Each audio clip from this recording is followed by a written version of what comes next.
হল তোমালোকৰ কম্পাৰ্টমেণ্টেল পৰীক্ষা আহি পালে সো সেয়েহে বেছি দিন নাই তোমালোকৰ সো মই এইখন কুৱেশ্যন পেপাৰ আলোচনা কৰিম যিখন কুৱেশ্যন পেপাৰ ইম্পৰ্টেণ্ট হয় জেনেৰেল মেথমেটিক্সৰ ঠিক আছে তোমালোকে লাষ্টলৈকে ভিডিঅ'টো চাবা তেতিয়া হলে তোমালোকৰ কিছু হলেও উপকৃত হ'ব কাৰণ এইখন এনেকুৱা কুৱেশ্যন পেপাৰ তোমালোকে আহিব ইতিমধ্যে কুৱেশ্যন পেপাৰখনৰ মই আলোচনা কৰিছো তোমালোকে আলোচনা কৰিছো তোমালোকে গমে পাইছা যিসকলে চোৱা নাই তোমালোকে ডেসক্ৰিপচনত লিংকটো আছে তোমালোকে চাই ল'বা আৰু ইয়াৰ উপৰি যদি তোমালোকক কিছু কমন কুৱেশ্যন লাগে অৰ্থাৎ কুৱেশ্যন আনসাৰ তেতিয়াহলে আমিও দি আছো তোমালোকে ল'ব পাৰিবা মাত্ৰ 49 টকা যেহেতু আমি কমন কুৱেশ্যন আগৰ কুৱেশ্যন পেপাৰ বিলাক বিশ্লেষণ কৰি বিচাৰিব লগা হৈছে সেই কাৰণে একেবাৰে কম মাচুল লোৱা হৈছে যাতে তোমালোকৰ সুবিধা হয় গতিকে যিসকলে ল'ব বিচাৰে তেতিয়াহলে হোৱাটছএপ নম্বৰটো দেখা পাইছে নহয় সেই নম্বৰটো এছএমএছ কৰা যে মোক কম্পাৰ্টমেণ্টেল কুৱেশ্যন আনসাৰ লাগে কিন্তু আমি সায়েন্স আৰু ইলেক্টিভ সাবজেক্টৰ বাহিৰে বাকি সকলো বিলাক পাই যাবা ঠিক আছে সায়েন্স আৰু ইলেক্টিভ সাবজেক্ট আমি সময় মিলাব নোৱাৰাৰ কাৰণে কৰা হোৱা নাই বাকিটা পাই যাব এতিয়া চোৱা আমি কিমানলৈকে পঢ়াইছো মই প্ৰথমতে দেখাই দিম হিদিনা আমি কিমানলৈকে পঢ়িছো আমি ইয়ালৈকে পঢ়িছো হয় নহয় তোমালোকে এটা কথা চাবা এইবাৰ কিন্তু মাৰ্কস বিলাক এনেকুৱাকে দিব মেট্ৰিকৰ নিচিনা 1 2 45 টা এক্সট্ৰা নম্বৰে এইবিলাকো 1 মাৰ্কসৰে হয় কিন্তু ইয়াত আগৰ যেটো গোটে কুৱেশ্যন পেপাৰত কি আছে 2 নম্বৰ 1 2 নম্বৰ 2 তেনেকুৱা দি আছে কিন্তু ইয়াত এইবাৰ ডাইৰেক্ট 1 2 3 4 কে তেনেকুৱাকে দিয়া থাকিব ইতিমধ্যে আমি আলোচনা কৰিছো বাকিখিনি এতিয়া তোমালোকে নেক্সট চোৱা নাম্বাৰৰ লগত কথাই নাই বাৰু তোমালোকে গমে পাইছে নাম্বাৰৰ একো প্ৰবলেমে নাথাকে নাম্বাৰ যেনেকৈ দিয়ে দিব কিন্তু 1 মাৰ্কৰ কুৱেশ্যন থাকিব যেটো 45 মাৰ্কস গতিকে তোমালোকে আৰু ডেসক্ৰিপটিভ পাৰ্টটো আমি আলোচনা কৰিম বাৰু ঠিক আছে এটো হৈছে ডিসটেন্স সৰি 3 আৰু 4 বিন্দুটো y অক্ষৰ পৰা দূৰত্ব হ'ব অৰ্থাৎ distance the point 34 from da y axis is কোনটো হ'ব এই চোৱা x ৰ মানটোৱে হ'ব y দূৰত্ব চোৱা যদি আমাক দুটা মান দিয়া থাকে 3 আৰু 4 দিয়া আছে নহয় y অক্ষৰ দূৰত্ব খুদিলে আমি x ত কি আছে 3 আছে গতে 3 হ'ব ইয়াৰ আনসাৰ আৰু যে আমাক ক'লে হেতেন x ৰ দূৰত্ব তেতিয়া y ত 4 আছে তেতিয়া আনসাৰ হ'লহেতেন 4 ঠিক আছে নেক্সট তোমালোকে চোৱা 86 বিন্দুটোৰ মূল বিন্দুৰ পৰা দূৰত্ব হ'ব কিমান হ'ব খুদিছে distance of the point 86 from the origin is কি হ'ব তোমালোকে কি কৰিবা 8 টো দুবাৰ পূৰণ কৰিবা 8 8 গুণ 66 6 টো দুবাৰ পূৰণ কৰিবা 6 6 গুণ 36 আৰু 66 আৰু 36 কিমান কৰিবা 100 কৰিবা পূৰণ কৰে 100 পাবা যোগ কৰিলে আৰু 100 টো কিমান কি দুটা সংখ্যা পূৰণ কৰিলে আমি 100 পাও 10 10 গুণ 100 হয় না 100 ৰুট কিমান হ'ব 10 হ'ব গতে ইয়াৰ আনসাৰটো হ'ব সি হ'ব ইয়াৰ শুদ্ধ উত্তৰ ঠিক আছে এছো 100 ৰুট মানে কিমান হ'ব 10 হ'ব 10 হ'ব ইয়াৰ শুদ্ধ উত্তৰ আৰু এখিনি মই গ্ৰুপত দি দিম তোমালোক value of sin square 75 plus cos square 75 অৰ্থাৎ sin square a মানে কিমান 75 আছে cos square a মানে কি 75 আছে দুইটা একে আছে নাই গতে sin square a plus cos square a মানে কিমান 1 হয় গতে যিয়ে না থাকক sin square 75 থাকক cos square 75 থাকক কিমান হ'ব ইয়াৰ আনসাৰ a হ'ব অৰ্থাৎ দ্বিতীয় হ'ব ইয়াৰ শুদ্ধ উত্তৰ তাৰ পিছত নেক্সট হৈছে 5 সেমি ব্যাসাৰ্ধ যুক্ত এটা বৃত্তৰ পৰা এটা বিন্দু P টনা এডাল স্পৰ্শক PQ আৰু কেন্দ্ৰ ওৰ মাজেৰে এডাল ৰেখা Q লোক লাগে অৰ্থাৎ এইটো চিত্ৰ দেখা পাইছা PQ এডাল স্পৰ্শক আৰু ইয়াত PU এডাল কি হৈছে লম্ব অৰ্থাৎ এইটো কি বুলি কয় ব্যাসাৰ্ধ বুলি PU ব্যাসাৰ্ধ এতিয়া আমাৰ মানটো দিয়া আছে আমি যে OQ সংযোগ কৰো তেতিয়া OQ মান দিয়া আছে 12 তাৰ পিছত আমাক দিয়া আছে 5 দিয়া আছে PQ OP আৰু আমি PQ ৰ মানটো উলিয়াব লাগে এটা পাইথাগোৰাছৰ উপপাদ্য জানা নহয় তোমালোকে পাইথাগোৰাছৰ উপপাদ্যটো ব্যৱহাৰ কৰিবা OQ স্কয়াৰ অৰ্থাৎ OQ স্কয়াৰ অৰ্থাৎ অতিভুজ স্কয়াৰ ইকুৱেল টু লম্ব স্কয়াৰ প্লাস ভূমি স্কয়াৰ গতিয়া OQ স্কয়াৰ দি আছে 12 স্কয়াৰ এটা OP স্কয়াৰ দি আছে 5 স্কয়াৰ প্লাস PQ টো আমাক উলিয়াব লাগে গতিকে 12 144 144 হয় 5 5 25 হয় গতিয়া তোমালোকে কি কৰিবা যেটো PQ স্কয়াৰ মান লাগে গতিয়া PQ টো এফালে ৰাখি তোমালোকে এই 25 টো এফালে কি কৰি বিগ কৰি দিবা 144 বা 25 গলে কিমান 19 যাব গতিয়া PQ স্কয়াৰ মানে 19 আমাক মান লাগে কাৰ PQ হে লাগে এই স্কয়াৰটো এফালে আনিলে কি হ'ব √119 যাব ইয়াৰ আনসাৰ নেক্সট 7 নম্বৰটো কি আছে এটা বৃত্তৰ পৰিধি 44 সেমি হলে বৃত্তটোৰ কালি কিমান হ'ব ইয়াৰ কালি 154 সেমি স্কয়াৰ হ'ব তোমালোকে কৰি চাবাচোন আনসাৰটো হ'ব D2 154 সেমি স্কয়াৰ একেবাৰে সহজ এটা গোলকৰ আয়তন পৃষ্ঠকালিৰ সমান বুঝছোৱা ধৰা হল গোলাকৰ আয়তন আমি ব্যাসাৰ্ধ আমি কি ধৰিছো r ধৰিছো যেটো আমাক দিয়া নাই তেন্তে গোলাকটোৰ ব্যাস কিমান হ'ব গতিকে আমি চাও গোলকৰ আয়তন কাৰ সমান গোলকৰ পৃষ্ঠকালিৰ সমান গোলকৰ আয়তনৰ সূত্ৰ হৈছে এইটো দেখা পাইছে তোমালোকে 4/3 পাই r কিউব আৰু গোলকৰ পৃষ্ঠকালি হৈছে 4 পাই r স্কয়াৰ ঠিক আছে এতিয়া চোৱা তোমালোকে 4 টো আৰু 4 টো কেনসেল গল ওপৰ 4 ইফালে সমান চিন ইফালে 4 টো কেনসেল গল তাৰ পিছত তোমালোকে দেখা পাইছা r পাই কেনসেল গল পাই কেনসেল কৰি দিয়া গল তাৰ পিছত r তিনটা আছে ইফালে দুটা আছে গতে কি থাকিব r এটা থাকিব হয় নহয় গতে কি থাকে এটো r হ'ব তো r কিউব হ'ব তো r হ'ব হা r হ'ব এটা গতে ইকুয়াল টু 1 পালো হয় নহয় এটা তোমালোকে চোৱা r ইকুয়াল টু কিমান পালো 1 মান 3 দি একক পূৰণ কৰিলে কিমান পাবা 3 এ পাবা অৰ্থাৎ বিয়াখৰ সূত্ৰটো টুৱাইস r গতে 2 * 6 কিমান 2 * 3 ইকুয়াল টু কিমান হ'ব 6 হ'ব গতিকে b2 হ'ব c2 হ'ব ইয়াৰ শুদ্ধ উত্তৰ আৰু b2 6 হ'ব ইয়াৰ শুদ্ধ উত্তৰ তাৰ পিছত নেক্সট হৈছে 1 2 3 4 এৰ n ৰ মাধ্য বা গড় হল ইয়াৰ সূত্ৰ তোমালোকে জানা যদি 1 2 3 4 এনেকুৱাকে থাকে তেতিয়াহলে n + 1 / 2 হ'ব ইয়াৰ শুদ্ধ উত্তৰ এটা পাখা এবাৰ মাৰি পঠিয়ালে মৌলিক সংখ্যা পোৱাৰ সম্ভাৱিতা হল এবাৰ পাখা যদি এবাৰ মাৰি পঠিওৱা হয় মৌলিক সংখ্যা কি পাম মৌলিক সংখ্যা আমি জানো যে মৌলিক সংখ্যা এটা আমি লুডু গুটি ঠিক আছে এবাৰ লুডু গুটি মাৰিলে কি পাও 1 2 3 4 5 6 লৈকে থাকে হয় নহয় এটা চোৱা ডাইস বুলি কোৱা আছে চোৱা ডাইস 6 লৈকে পাও 6 লৈকে পৌঁতে ইয়াত মৌলিক সংখ্যা কি হ'ব 2 টো হ'ব 3 টো হ'ব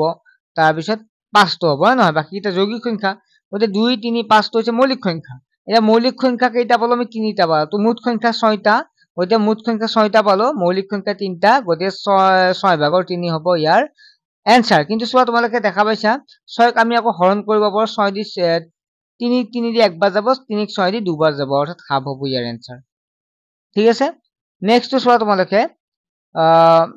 এটা কিউব দি আছে 1000 কিউব মানে 1000 মানে কি মানে এইটো 10টা কি আছে কি আছে 10 পূৰণ 10 আছে হয় 3টা গতে আমি কিউব উলিয়াব লাগিলে আমি 3টাৰ পৰা এটা ললে ইয়াৰ এনসার হ'ব কিমান হ'ব 10 হ'ব এইটো 100 কিউব এটো হয় নহয় কিউব মানে কিমান হ'ব 10 হ'ব ইয়াৰ এনসার বুজি পাইছা নিশ্চয় বিলা আগতে তোমালে পঢ়ি আছে জাস্ট মনত পেলাইহে দিছো হয় নহয় নেক্সট তোমালোকে চোৱা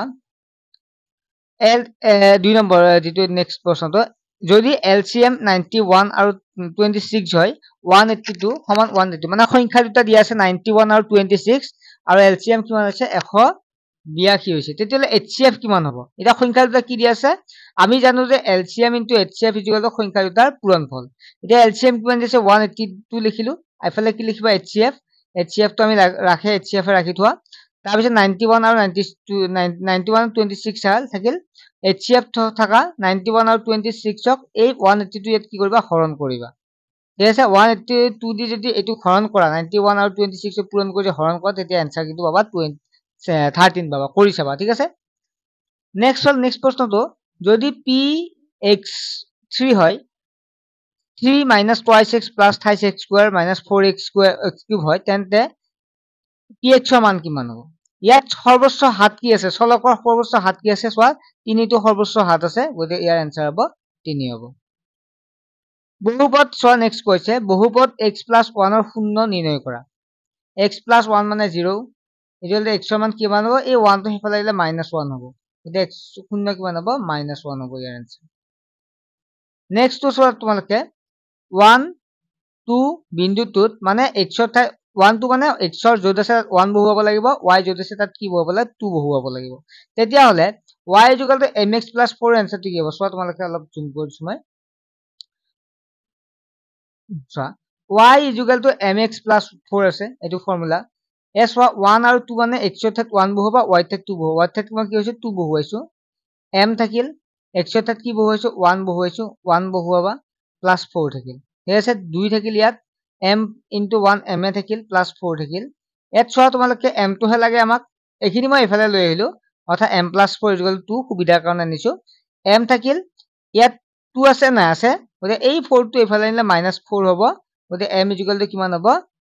2 ৰ পৰা -4 গলে কিমান হ'ব -2 হ'ব ইয়াৰ आंसर ঠিক আছে -2 হ'ব ইয়াৰ आंसर নেক্সট চোৱা তলৰ ৰৈখিক সমীকৰণটোৰ সংগঠন অসংগত উলিওৱা 5x + 2y = 5 2x - 5y = 7 আমি প্ৰথমটা চালে হৈ যাব x ৰ মান কি আছে a1 মান 3 অৰ্থাৎ x ৰ আগত যেটো আছে হেতু a আৰু y আগত যেটো আছে হেতু d গতে x1 y1 যদি তোমালোকে চোৱা তেতিয়া হলে ইয়াত आंसर টো পাবা কি হয় ইয়াত চোৱা a1 = not a2 গতে কি নহব সমীকৰণটো সংগত হয় ঠিক আছে সমীকৰণটো সংগত হ'ব সব লিখা আছে কৰি চোৱা নেক্সট হৈছে যেটো x square x square plus 6x plus 5 equal to 0 সমীকৰণটো এটা দ্বিঘাত সমীকৰণ হোৱা চৰ্তটো কি মানে যেটো a টো আছে x স্কয়াৰ আৰু যে a আছে হেতু শূন্য হ'ব নোৱাৰে শূন্য হলে তো শূন্যই হ'ব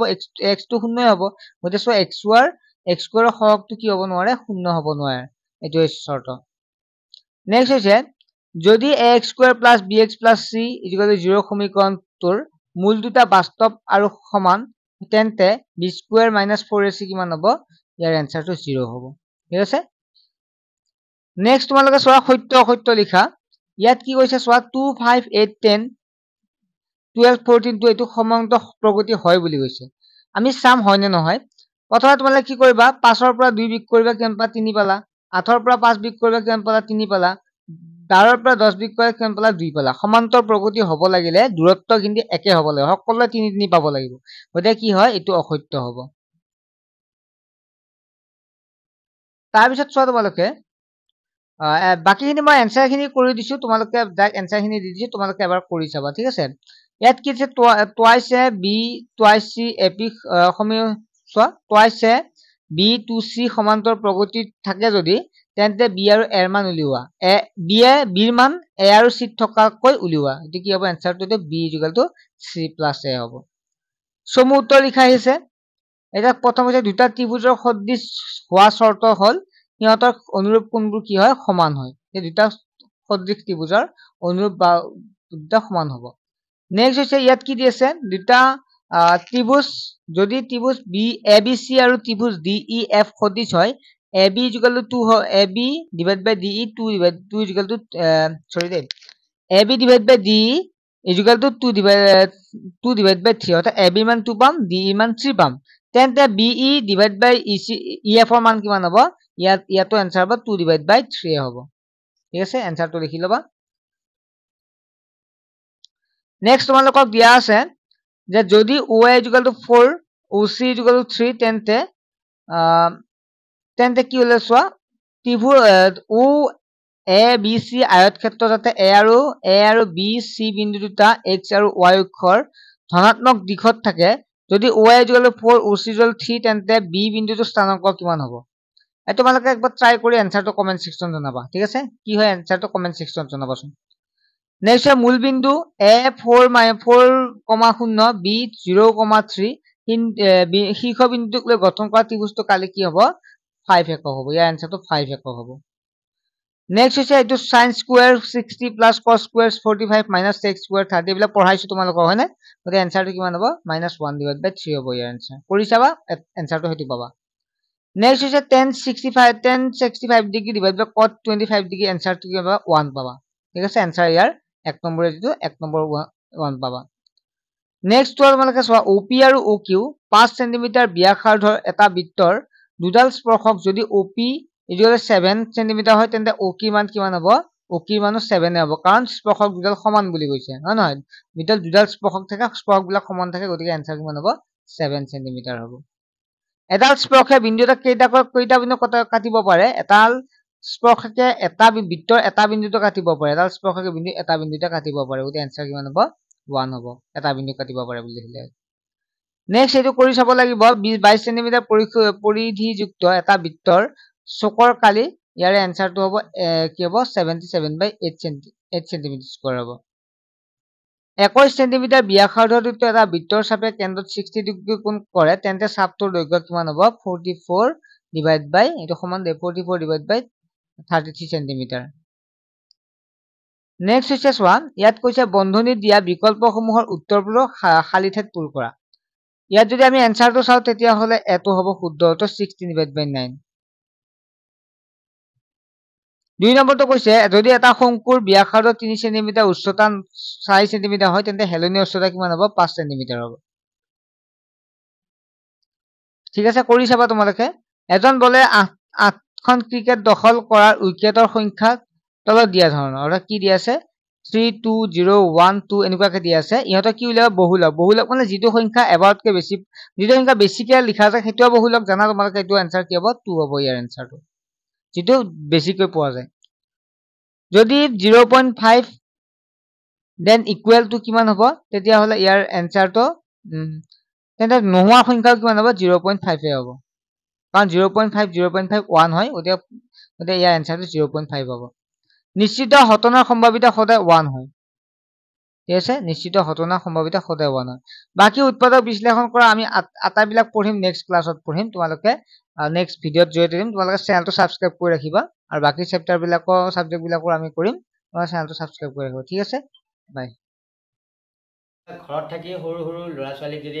যদি ঘৰতে অনলাইনত ক্লাছ কৰিব বিচাৰিছে 99 টকা তেতিয়াহ'লে ভাইটিয়ে খুব ধুনীয়া এটা পদক্ষেপ হাতত লৈছে গতিকে ল'ৰা ছোৱালী ইংৰাজী গণিত আৰু সমাজ বিজ্ঞান গতিকে 5 6 7 8 9 10 6 7 8 9 10 এইকেইটা ল'ৰা ছোৱালীক ক্লাছ দি থকা হৈছে ধুনীয়াকৈ আপোনালোকে ঘৰতে বহি পেলাই ধুনীয়াকৈ ক্লাছ কৰি থাকিব পাৰে অনলাইনত আৰু এনে যাই থাকাতকৈ লাইভ ক্লাছ পাব নোৱাৰটো আমি সুধিব পাৰিব নোটছ বিলাক আমি সম্পূৰ্ণ দি দিম আচ্ছা বিলাকো কিনিব নালাগে আৰু নাম্বাৰ চাম্বাৰ কিবা আছে নেকি নাম্বাৰ আছে নাম্বাৰটো মই দি দিছোঁ